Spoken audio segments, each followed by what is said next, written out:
सहनाववतु सहनौ भुनक्तु सह वीर्यं करवावहै तेजस्विनावधीतमस्तु मा विद्विषावहै।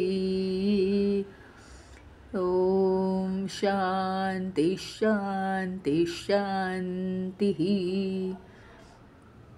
अखण्डमण्डलाकारं व्याप्तं येन चराचरं तत्पदं दर्शितं येन तस्मै श्रीगुरवे नमः। अज्ञानतिमिरान्धस्य ज्ञानाञ्जनशलाकया चक्षुरुन्मीलितं येन तस्मै श्रीगुरवे नमः। गुरुर्ब्रह्मा गुरुर्विष्णु गुरुर्देवो महेश्वरः गुरुरेव परं ब्रह्म तस्मै श्रीगुरवे नमः। स्थावरं जङ्गमं व्याप्तं यत्किञ्चित् सचराचरं तत्पदं दर्शितं येन तस्मै श्रीगुरवे नमः। चिन्मयं व्यापि यत्सर्वं त्रैलोक्यं सचराचरं तत्पदं दर्शितं येन तस्मै श्रीगुरवे नमः। त्वमेव माता च पिता त्वमेव त्वमेव बन्धुश्च सखा त्वमेव त्वमेव विद्या द्रविणं त्वमेव त्वमेव सर्वं मम देव देव त्वमेव सर्वं मम देव देव।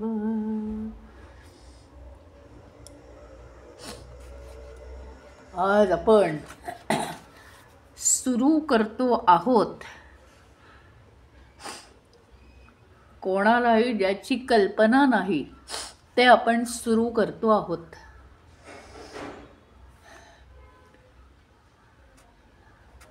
गुरु तत्व नामावली याची इंट्रोडक्शन सांगणार आहे मी।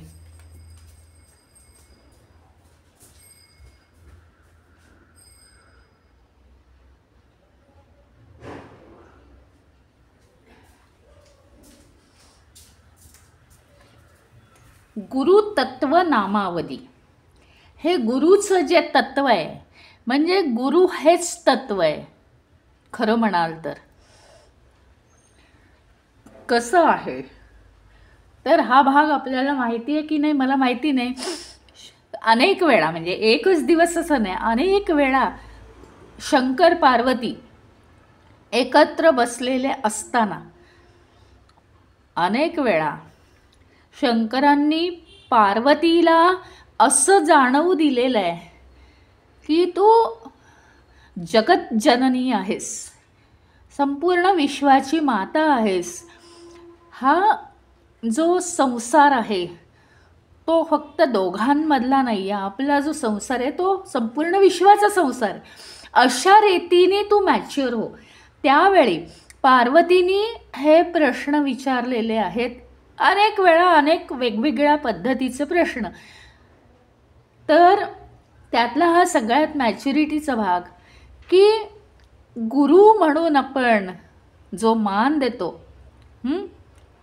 गुरु म्हणून मनामध्ये एक जो आदर आपल्या असतो, मग तो गुरु कोणता कोणता असू शकतो ते तर आपण पाहणारच आहोत. पण कुठल्याही क्षेत्रात जी गोष्ट मला माहीत नाही त्याच्यासाठी काहीतरी आपल्याला कोणीतरी मार्गदर्शन करतंय, असा जो गुरु आहे, हा गुरु आणि अध्यात्मातला तर गुरु म्हणजे काय, तत्व, तेच तत्व, ते चैतन्य म्हणजेच गुरु आहे. जवळजवळ चैतन्यच म्हणजे चैतन्याला अनुभवणारा, आत्मज्ञान करून घेतलेला तो आत्मतत्वच झाला. तर त्याचीही नामावली म्हणजे जशी विष्णूची नावं आहेत, विष्णूची नावं आहेत, गणपतीची नावं आहेत, शिवजींची नावं आहेत, हजार हजार नावं आहेत. तर हे सुद्धा एक अतिशय आपल्या मनामध्ये, म्हणजे गुरु असा प्रश्न नाही आहे इथे, तर गुरु म्हणजे ईश्वर असा प्रश्न इथे आहे. आणि आपल्या मनात ईश्वराचा भाव, ईश्वराची भक्ती निर्माण करण्यासाठी हे गुरुतत्व अतिशय उपयोगी पडतं. आपलं मन निर्विचार होण्यासाठी हे गुरुतत्व नामावली अतिशय उपयोगी पडते. आपण हे बघितलं की काय साध्या साध्या गोष्टी आहेत बरं का दिवसभरातनं. आणि आपल्याला माहिती आहे या गुरुदत्तांच्या गोष्टीवरून माहिती आहे त्यांनी 17 गुरु केले होते. आपण 1760 केलेले आहेत, पण आपल्याला माहिती नाही. म्हणजे काय आहे माहिती का, ते आपल्याला का माहिती नाही आहे. थोडंसं एक असं आहे, विचार केला मी तर माझी स्वतःचीच प्रवृत्ती कशी आहे, बाकीच्यांचं जाऊ दे, की मी काहीतरी शिकले कोणाकडून तरी. कशाला शिकायला हवं आहे अहो. काल जर आता काय असतं, सहसा लेडीजचं काय असतं, स्वयंपाक हे क्षेत्र असते. काल जर माझी एखादी गोष्ट चुकली आहे तर आज मला ती व्यवस्थित येते आहे.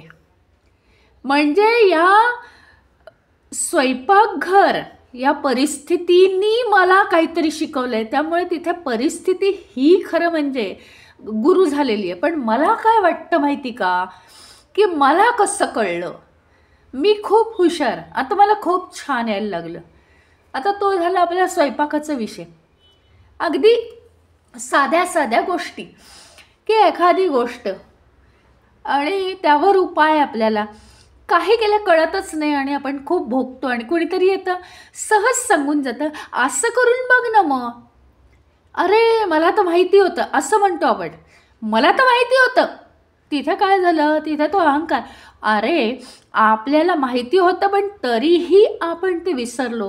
ह्याचा अर्थ माझे भोग आहेत की नाही, माझ्यावर मायेचा प्रभाव आहे की नाही. आणि हा मायेचा प्रभाव काढून टाकण्यासाठी आपल्याला नेहमी गुरुच्या रूपात कोणीतरी मार्गदर्शन करतं. मग ते कोणी असो, परिस्थिती असो, काळ असो, वेळ आलेली असो, कोणी आजारी असो, ती सगळी परिस्थिती आपल्याला मार्गदर्शन करते. ग्रंथ आहेत, पुस्तकं आहेत वेगवेगळ्या पद्धतीचे. नंतर त्याच्यानंतर जीवनात येणाऱ्या अडचणी आहेत, हे सुद्धा आपले गुरु आहेत. हां, आता मी हे सगळं का सांगते, हे सगळं एवढ्यासाठी सांगते. तुम्ही म्हणाल आम्हाला हे काही माहिती नाही का, पण चैतन्याचं ज्ञान करून देणारा, म्हणजे एवढे सगळे संसारिक गोष्टी यांचं जो ज्ञान आपल्याला करून देतो तो सुद्धा गुरु खरं म्हणजे आमच्या दृष्टीने महत्त्वाचा आहे. पण मी म्हटल्यानुसार आपली मुख्य चूक कुठे होते माहिती आहे का? गुरु म्हटल्यानंतर कोणतीही परिस्थिती असो, आपल्यावर आलेला काळ असो, कठीण काळ निर्माण झालेला असो, कोणीतरी आजारी असो, काहीही असो, आपण स्वतः आजारी असो, वाटेल ते असो, पण जो आपल्याला त्या काळामध्ये मार्गदर्शन करतोय, मग तो व्यक्तीच पाहिजे असं नाही. कुठेतरी वाचलं, कुठेतरी फोनवर आलं होतं, काहीतरी बातमी आली, त्या बातमीपासून आपण सुज्ञ झालो, कुणीतरी सांगितलं असं करू नये, अरे मी तर जन्मभर असंच केलं त्यामुळे माझं खूप चुकत गेलं आहे, म्हणजे याचा अर्थ तो प्रत्येक गुरु आहे. त्या ठिकाणी तो गुरु आहे तर आपल्याला आदरभाव असतो का?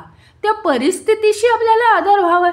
नाही ग बाई, परिस्थिती आज तू माझ्यावर आली आहेस परिस्थितीच्या रूपात, म्हणून मला ही गोष्ट चांगल्या रीतीने कळली, तू माझी गुरु आहेस. आपल्याला जर हा भाव आला असता तर आज आपल्याला आत्मतत्व केव्हाच कळून गेलं असतं आणि आपण परमेश्वर चरणी गेलो असतो. आपल्याला तो भावच आला नाही अजून, आणि तो भाव इतका महत्त्वाचा आहे, अतिशय महत्त्वाचा आहे. गुरुचरण आदराने स्पर्श करणं, मग तो गुरु कोणी असू दे. मग संसार धर्मामध्ये कुठलाही गुरु असेल तर आपल्याला असा आदरभाव निर्माण होतो का? आणि होत नसेल तर तो आसपासनं व्हायला पाहिजे.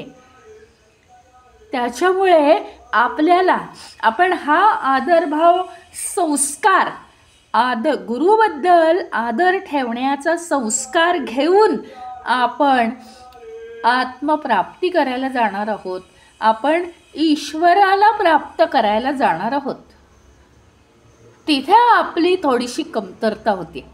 आणि आता हा तर जो एक फायनल गुरु आहे, फायनल गुरु कोण आहे? ईश्वर आहे म्हणा, चैतन्य आहे म्हणा, आत्मतत्व आहे म्हणा, हां, तो फायनल गुरु. पण तिथपर्यंत जायची आमची कुवत आहे का? नाही, आम्ही इतके सूक्ष्म होऊ शकत नाही. साधा सगुण साकार ईश्वर, ते सगुण साकार ईश्वराला आम्ही बोलतो खूप हो त्याच्याशी, पण तो बोललाय का कधी? आम्ही पुराणांमध्ये वाचलंय की या रूपात येऊन गणेश बोलला, त्या रूपात येऊन शिवजी बोलले. आमच्याशी बोललेत का हो कोणी? मला सांगा तुम्ही, आपल्याशी कोणता देव येऊन बोललाय? आपण नाही तेवढे एकरूप होत, कारण आमच्यामध्ये गुरुला आदर द्यायची भावना नाही आहे. तो जर प्रेमभाव, आदरभाव जर निर्माण झाला, आधी सगुण साकार ईश्वराशी आपण बोलूया, नंतर निर्गुण निराकार ईश्वराशी बोलता येईल. त्याच्या आधी नाहीच येणार. मग ही म्हणजे एक जादू आहे. हे श्री गुरु तत्व नामावली ही एक जादू आहे. 108 वगैरे ही अशी नावं आहेत काहीतरी. नावं कितीही असू दे, पण ती नावं आणि त्यांचे जे अर्थ आहेत ते अर्थ ऐकता ऐकता आपण त्या ईश्वराशीच एकरूप होणार आहोत. इतका हा गुरुचा प्रभाव आपल्यावरती आहे.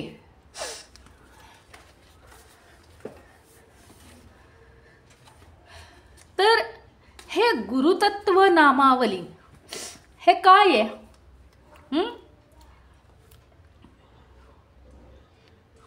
गुरुला दिलेली नावं.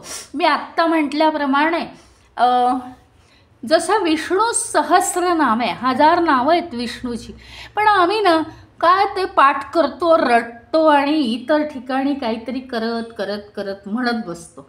विष्णू समोर येत नाही. त्याचा प्रत्यक्षात अर्थ जर आम्हाला माहिती असतं प्रत्येक नामाचा, तर तो विष्णू समोर आला असता. तशीच गणेश सहस्रनामं आहेत. आणि त्याचप्रमाणे गुरुची ही अष्टोत्तर शतनामावली म्हणजे 108 नावं आहेत. 108 नावं आहेत. आणि ती नावं ऐकता ऐकता आपल्याला मनामध्ये तो गुरुचा भाव येतो.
हा, 1 मिनिट.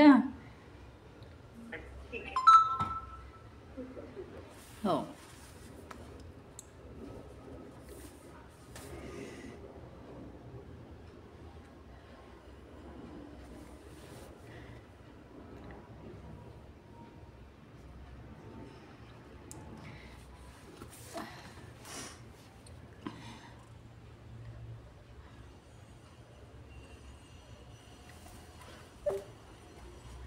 या गुरुतत्व नामावलीचं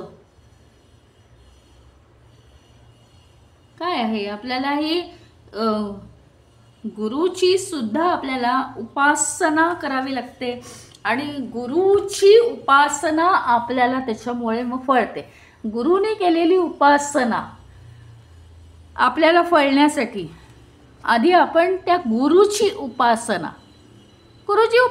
करायची. म्हणजे काय काय करायचं असतं, काय उपकार करायचे नसतात, काही सेवा म्हणजे फार काय जाऊन पाय दाबायचे नसतात, काही नसतं. आपल्या मनात जी गोष्ट आहे त्यातलं तसलं काहीही करायचं नसतं. गुरुची सेवा सगळ्यात उत्तम सेवा कोणती आहे माहिती आहे? जे ज्ञान गुरुला हवं आहे, जे ज्ञान मी समजावून घेणं, जे ज्ञान गुरुनी जाणलेलं आहे ते ज्ञान आपल्या शिष्यानी समजावून घेणं, ही सगळ्यात मोठी गुरुची सेवा आहे. दुसरी गोष्ट, ते समजता स्वतःचं कल्याण करता करता दुसऱ्यांचं कल्याण करणं, ही दुसरी सगळ्यात मोठी सेवा आहे. सेवा म्हणजे अजून काय असतं तर काय करायचं आहे, गुरु उपासना करायची आहे. म्हणजे गुरुनी केलेली उपासना शिष्याला फळते, असा त्याचा अर्थ आहे. तर आता उपासना म्हणजे काय, उपासना म्हणजे काय, गुरु म्हणजे काय, सगळ्याला अर्थ आहे, सगळे संस्कृत शब्द आहे. उपासना, उप म्हणजे जवळ, गुरुच्या जवळ बसायचं, गुरुच्या जवळ आपलं आसन करायचं. गुरुजवळ आसन म्हणजे काय, गुरुजवळ आसन स्थापायचं आपलं. याचा अर्थ काय, काही लोक खरोखरीच सतत गुरुच्या पायाशी जाऊन बसतात. शेवटी व्यक्ती म्हणून व्यक्तिशः कंटाळून जातो गुरुला. असं व्हायला नको आहे. तर त्याचा अर्थ समजावून घ्यायचा. इतकं म्हणजे इतकं गुरुच्या मनाच्या जवळ गेलं पाहिजे आपण. सांसारिक गोष्टी जाणण्यासाठी नाही जवळ जायचं आहे. सांसारिक गोष्टी ज्याचा तोच सोडवतो, त्याचा संबंध नाही, किंवा गुरुला काही हवं आहे आपल्याकडून म्हणून नव्हे. तर गुरुच्या जवळ जाणं ह्याचा अर्थ गुरुला नेमकं काय सांगायचं आहे आपल्याला, गुरु नेमकं कोणतं ज्ञान देतोय आपल्याला, सूक्ष्मातिसूक्ष्म ज्ञान येते. त्याच्यामुळे गुरु नेमकं काय सांगतोय, अरे गुरु काय करतो माहिती आहे, कुणाचं तरी नाव घेतो, काहीतरी बोलतो, काहीतरी प्रश्न विचारतो, पण त्याला ते नेमकं वेगळंच सांगायचं असतं. नेमकं त्या गोष्टीमधून काहीतरी गोष्ट सांगतो गुरु, त्याला नेमकं कुणाला तरी काहीतरी वेगळंच सुचवायचं असतं. हे सगळं आपल्याला जवळकीने सूक्ष्मतेने आपल्याला कळलं पाहिजे. ह्याला म्हणायचं काय, गुरु उपासना. म्हणजे काय तर गुरु ह्याचा अर्थ काय तर गुरु ह्याचा अर्थ अंधार दूर करणारा, अज्ञानाचा अंधार दूर करणारा जो गुरु आहे त्याच्या जवळ आपलं आसन स्थित करायचं. म्हणजे त्याच्या मनातली साध्या साध्या गोष्टी नाही, मला काय पाहिजे, मला पाणी पाहिजे, मग लगेच गुरुला पाणी आणून द्यायचं, हे नाही आहे. हे ओळखायचं नाही आहे त्याच्या मनातलं, ते तर खूप लाईट आहे. ओळखा नका ओळखू त्याचा प्रश्न नाही आहे. मी आता गुरुच्या मनातलं सगळं जाणतो. आता गुरुला हे हवं असतं, इतके वाजता ते हवं असतं, ते तर कोणाही बरोबर आपण राहिलो की आपल्याला कळतं.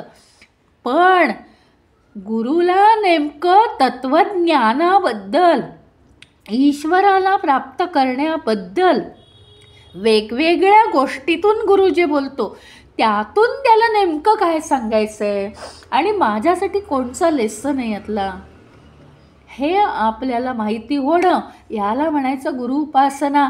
आणि ती हळूहळू, त्याला काही गुरुजवळ जाऊन बसावं किंवा सारखं सारखं गुरुला भेटावं हे लागत नाही.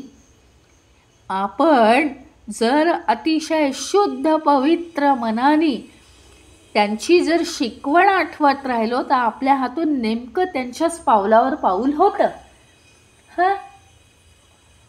आणि आपण जेव्हा आदरपूर्वक एखाद्याचा मनातून सत्कार करतो, ते काय फुलं पानं आणि गिफ्टची पाकिटं हे देऊन सत्कार करायला हवाय. गुरुला तर काहीच अपेक्षा नसते, हे देऊन सत्कार करायला हवाय असं काही नाही. तर त्याच्या उलट म्हणजे आदरपूर्वक विचार केला, त्याच्या प्रत्येक बोलण्याचं शेवटी काय झालं पाहिजे माहिती का, रिझल्टंट काय आला पाहिजे की आपल्याला ते ज्ञान खरोखरी कळतंय. किंवा रिझल्टंट काय आला पाहिजे, एखादं भागवत सांगणारा एखादा गुरु आहे, तर भागवतात आहे ज्ञान तर आहेच, पण ज्ञान म्हणजे अगदी डोक्यावरची गोष्ट, ते तर जाऊ दे. आता गणेश पुराण ऐकलं, भागवत पुराण ऐकणार, देवी पुराण ऐकणार आहोत आपण, त्यातनं नेमकं त्या ग्रंथातून नेमकं आपण भक्तीकडे कसं वळलं पाहिजे. शिवपुराण बरेच दिवस चाललं, शिवजींबद्दल आपलेपणा निर्माण झाला आहे का, म्हणजे त्यातनं जो उपाय नेमका आपल्यावर करायला पाहिजे तो उपाय आपण करून घेतो आहोत का, याला म्हणायचं गुरुला काय सांगायचं आहे. ह्याला म्हणायचं आदरपूर्वक गुरुचा मनातून सत्कार करणं. मी म्हटलं ना, ग्रंथसुद्धा गुरु आहे, व्यक्तीसुद्धा गुरु आहे. कोणीही गुरु असू शकतं आपला, परिस्थितीसुद्धा गुरु आहे. पण विशेषतः आपल्याला भक्ती किंवा ज्ञानमार्गाकडे जर नेणारा एखादा गाईड करणारा भेटला तर तो गुरु त्याचा मनातून आदरपूर्वक सत्कार करावा आणि त्याची मानसपूजा करावी. की नेमकं मानसपूजा ह्याचा अर्थ काय, पायावर फुलं व्हायची, डोक्याला गंध लावायचा अशी नाही, अशी मानसपूजा नाही. पूजा याचा अर्थ पूजनीय भाव मनात. पूजनीय भावाने काय होतं माहिती का, आपल्या मनातले विचार सगळे निघून जातात आणि एकच एक प्रेमपूर्वक भाव, आपलेपणाचा, आपुलकीचा, जवळीकीचा भाव मनात राहतो. एवढंच फक्त त्याच्यात होतं, बाकीचं मन आपलं मोकळं होतं. आणि दीर्घकाळपर्यंत याला काय म्हणतात माहिती आहे? निदिध्यासन. श्रवण, मनन, निदिध्यासन. निदिध्यासन ह्याचा अर्थ सतत सतत सतत एखादं वाक्य आवडलं की ते सारखं लक्षात आणून ते अगदी आपल्या हृदयात जाऊन बसलं पाहिजे. अशा रीतीने जर आपण केलं तर आपली भक्ती किंवा आपलं ज्ञान वाढू शकेल.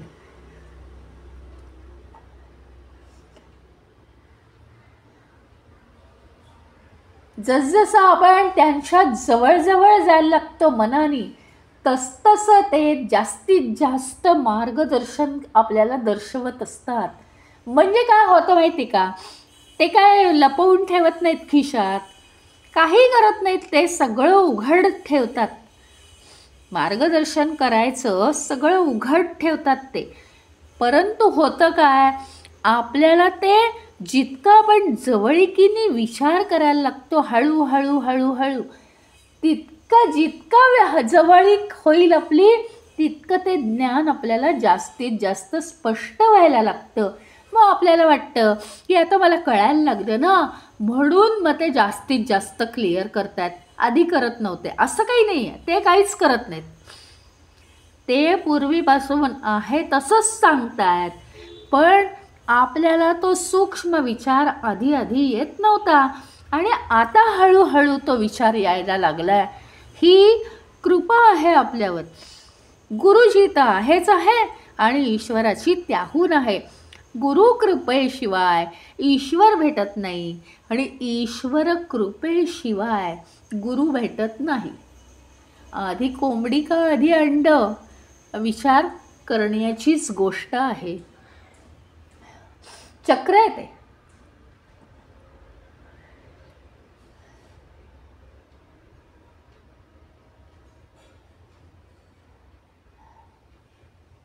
म्हणजे आपल्याला थंडी वाजली की आपण काय करतो, शेकोटी भोवती बसतो ना.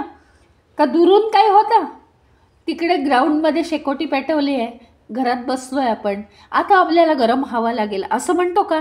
नाही.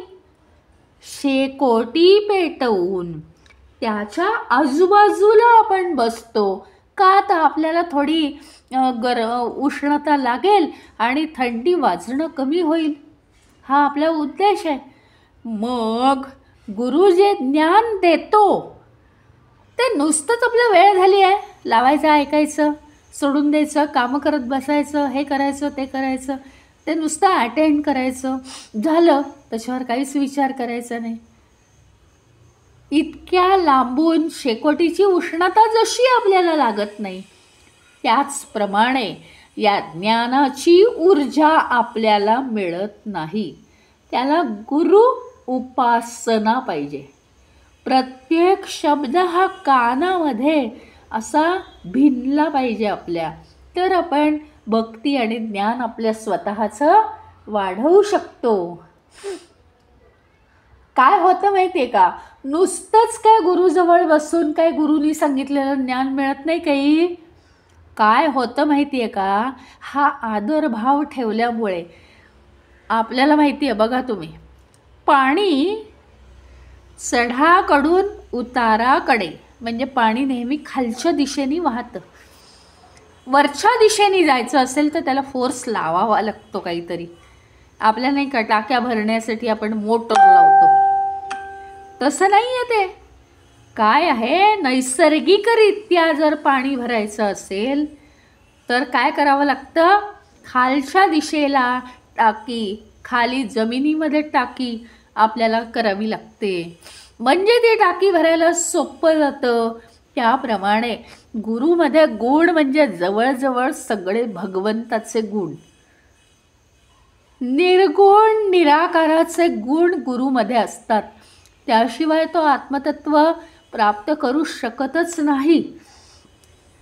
अशा गुरुजवळ आपण, माहिती आहे तुम्हाला भगवद्गीतेत काय झालेलं आहे, तो श्रीकृष्ण ह्याला अर्जुनाला म्हणायचा पार्था, आणि हा त्याला काय म्हणायचा, माधवा. तोपर्यंत याला ज्ञान नाही झालं, हा चंचल राहिला. ज्यावेळी त्यांनी माधवा म्हणणं सोडून दिलं, आदरयुक्त श्रीकृष्ण म्हणजे कोणतरी आपला गुरु आहे, त्यावेळी त्याला विश्वरूप दर्शन सुद्धा झालं. आणि एकदा विश्वरूप दर्शन झाल्यानंतर त्याला भक्ती, 12वा अध्याय भक्तीचा आहे, भक्ती योग आला त्याच्या जीवनामध्ये. असा तो अर्जुन. म्हणजे आपण सुद्धा तसेच आहोत. जर नेहमी एक फॉर्म्युला लक्षात ठेवायचा, पाणी उताराकडे वाहतं, म्हणजे गुरुपेक्षा आपली पातळी. पातळी याचा अर्थ काय? पातळी याचा अर्थ काय?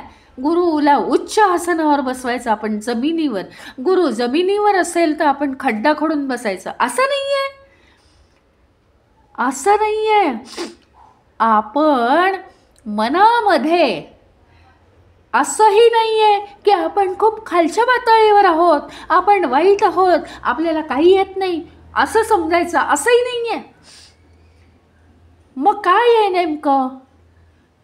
तर गुरु श्रेष्ठ आहे आपल्याहून, हा आदरभाव मनात असणं, हे आहे पाणी उंच भागाकडून सखल भागाकडे वाहणं. हे आहे, हे त्याचं तत्व आहे. म्हणजे गुरुला आपल्या आदरस्थानी ठेवलं पाहिजे.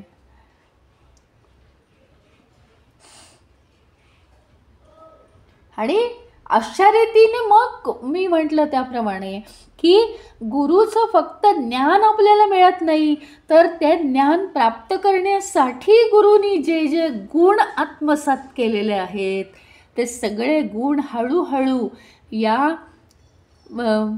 नम्रतेपोटी आपल्यामध्ये आपोआप यायला लागतात. त्याचं कारण आहे, एक तर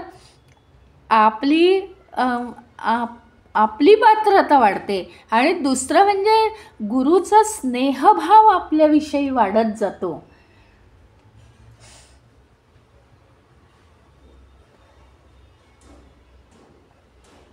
आता लाकडाचा ओला तुकडा जर जाळायचा असेल तर काय करायला लागेल? आधी तो उन्हात सुकवायला लागेल की नाही, आणि नंतर तो पूर्ण सुकला की मग तो अग्नीत ठेवल्यावर तो जळेल.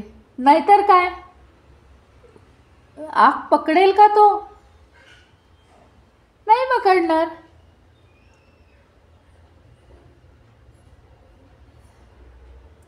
आणि मग तो लाकडाचा जो तुकडा आहे उन्हात पूर्णपणे वाळवला आपण की मग तो अग्निस्वरूप होतो. ज्यावेळी तो भस्म होतो त्यावेळी तो अग्निस्वरूप होतो. म्हणजे तो अग्निस्वरूप होण्यासाठी आधी तो कडकडीत वाळवावा लागतो. त्याच्याप्रमाणे आपण गुरुप्रमाणे होण्याचा प्रयत्न करायचा आहे. गुरुच्या मनात जे असेल ते जाणण्याचा प्रयत्न. गुरुच्या मनातलं म्हणजे पुन्हा एकदा सांगते, मनातलं ह्याचा अर्थ काय माहिती का?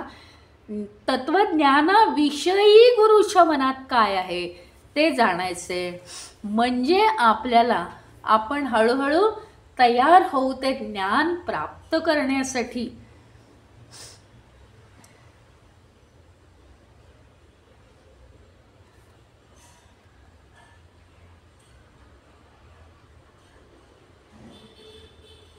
आणि मग आपण तयार झालो ना की मग काय होणार आहे माहिती का? आपण एकदा गुरुचं ज्ञान घेण्यासाठी तयार झालो की मग तो आपल्या जवळ येतो. आपली सगळ्या बाजूनी संमती असेल, आपण ती संमती गुरुला दर्शवली तर तो आपल्या जवळ येतो.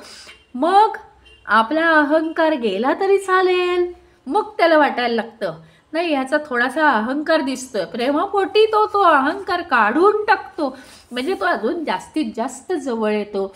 अहंकाराचा ओलावा आपल्यामधनं निघून गेला की होतं काय माहिती आहे?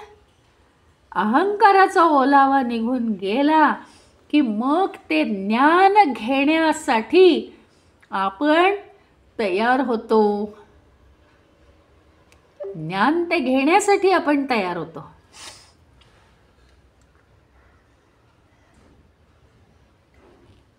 आणि मग आपल्या आतलं अज्ञान हळूहळू जळायला लागतं. अज्ञान जितकं जितकं जळून भस्मसात होईल तितके तितके आपण ईश्वर रूप होतो. ईश्वर रूप होतो आपण. मग आता याच्यामध्ये काय आहे माहिती का, ही जी नामावली आहे ना, गुरुची नामावली, त्या नामावलीमध्ये प्रत्येक नावाच्या आधी ओम असतं, माहिती आहे ना. प्रत्येक नावाच्या आधी ओम. या ओंकाराचा अर्थ आपल्याला चांगला माहिती आहे. ओंकाराचा एक अर्थ आहे गणेश, माहिती आहे ना तुम्हाला. ओंकार हे सृष्टी निर्माण होण्याच्या आधीचं रूप आहे. ओंकार सृष्टी निर्माण होण्याच्या आधीचं रूप ओंकार आहे. त्या ओंकारातून ही सृष्टी निर्माण झाली आहे. आता तो नाद ब्रह्मदेवाने निर्माण केला. आता तो नाद जरी ब्रह्मदेवाने निर्माण केला तरी आज्ञा कोणी दिली, आपण गणेश पुराणात बघितलंय. गणेशाने ती आज्ञा दिली.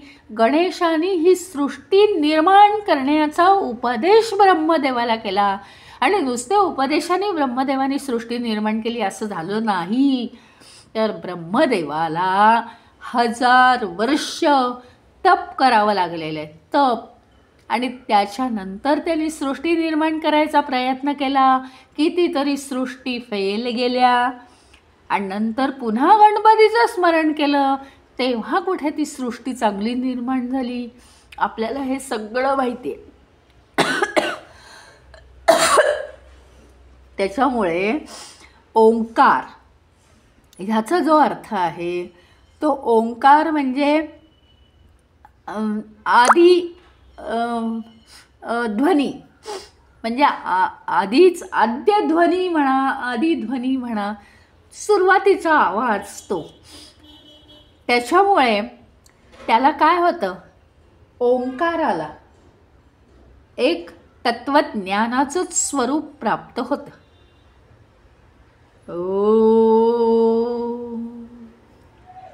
खरं तर ओंकार केला की सगळं आतलं रक्त शुद्ध होतं. पण तो रोज ओंकार आणि तितक्या वेळा केला पाहिजे, एकदा दोनदा करून नाही. सांगा तुम्ही किती प्रमाणामध्ये किती लिटर रक्त असेल, पण ते सगळं शुद्ध व्हायला किती वेळ लागेल. आणि सातत्य पाहिजे ओंकाराला, ओंकार साधनेला सातत्य पाहिजे. तर ओम हा प्रत्येक गुरुच्या प्रत्येक नावाच्या आधी ओम आहे. हां, त्या ओममुळे त्या नामाला अतिशय पवित्रता प्राप्त होते. आणि नंतर काय आहे, नमहा. शेवटी नमहा म्हणजे मी नमस्कार करतो, मी नमस्कार करतो, हे आहे. ओम अजाय नमः.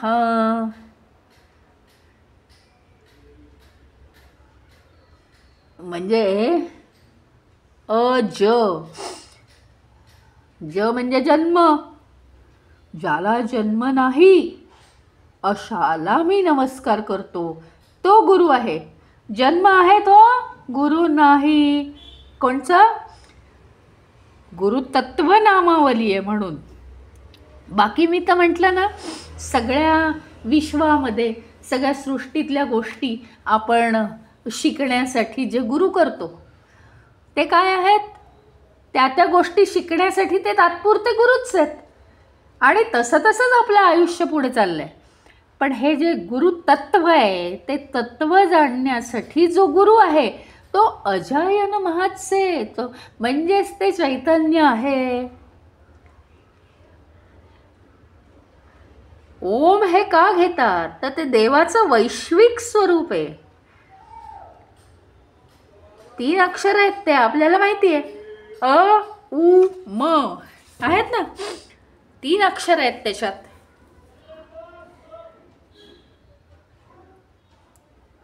ते योगा बिगा करणारे जे लोक असतात ते शिकवतात. अ म्हणा, म उ म्हणा, म म्हणा, या 3 अक्षरांनी हे बनलेलं आहे. आणि त्याला प्रणव ओंकार असं सुद्धा म्हणतात. प्रणव ओंकार किंवा प्रणवनाद असंही म्हणतात त्याला. अनेक नावं आहेत त्याला.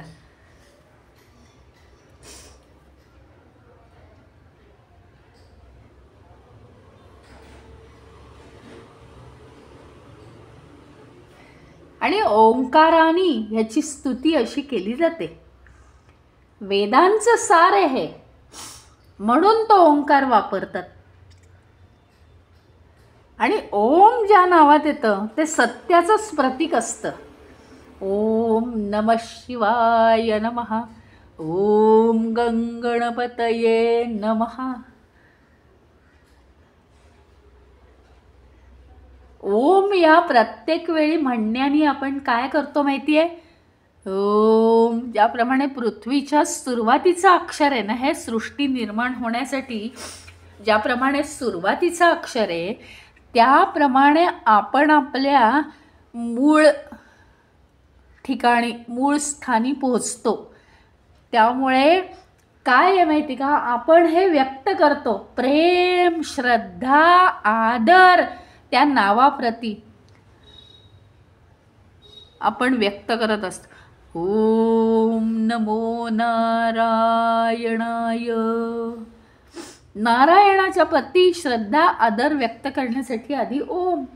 ते ओम म्हणायला लागल्यानंतर त्या देवतेच्या बद्दल आदर आणि श्रद्धा मनामध्ये उत्पन्न होते, कृतज्ञता निर्माण होते. आणि म्हणून हा ओम म्हटला जातो.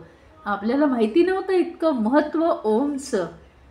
महानता अंगात येते, आपल्या नम्रता येते, भक्तीचं सुद्धा प्रतीक आहे. ओम ओम.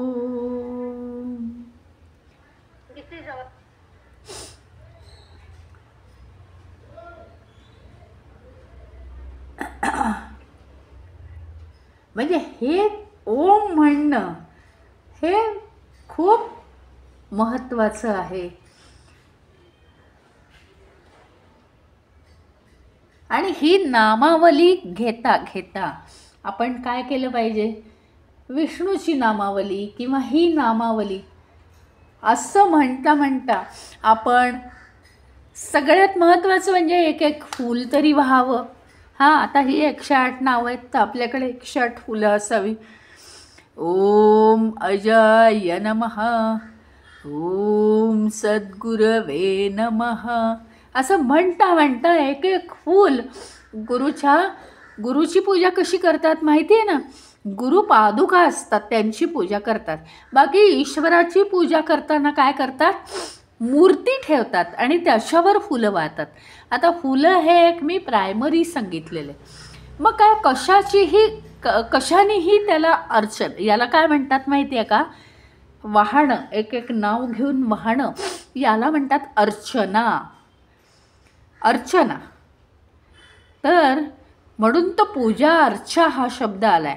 म्हणजे पूजा करायची, पण अर्चा म्हणजे अर्चना. अभिषेकाला पाणी घालतो आपण सारखं आणि अभिषेक करतो किंवा फुलं वाहतो. फुलं व्हायची किंवा तुळशी व्हायच्या, बेल व्हायचा, या प्रकारे याला म्हणतात अर्चना.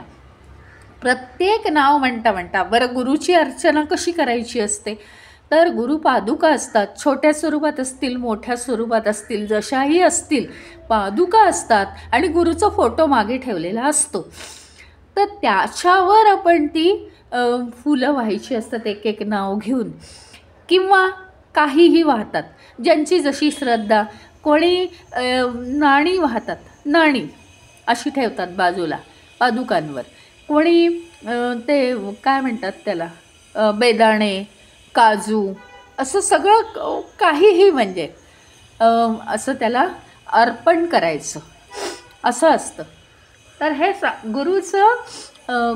गुरुच्या नामांनी त्याला आपण कसं हे करायचं, म्हणजे कशी अर्चना करायची, स्वतःलाच आपण या ज्ञानाकडे, भक्तीकडे प्रेरित कसं करायचं हे आपण याच्यातनं शिकणार आहोत.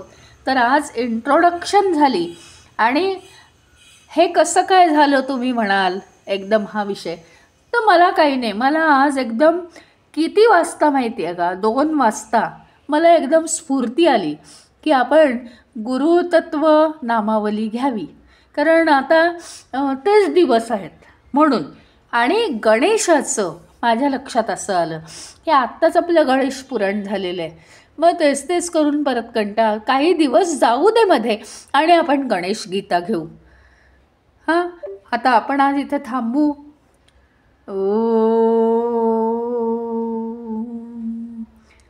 ओम पूर्णमदः पूर्णमिदं पूर्णात् पूर्णमुदच्यते पूर्णस्य पूर्णमादाय पूर्णमेवावशिष्यते. ओम शांती शांती शांती. हरि ओम. श्री गुरुभ्यो नमः. हरि ओम.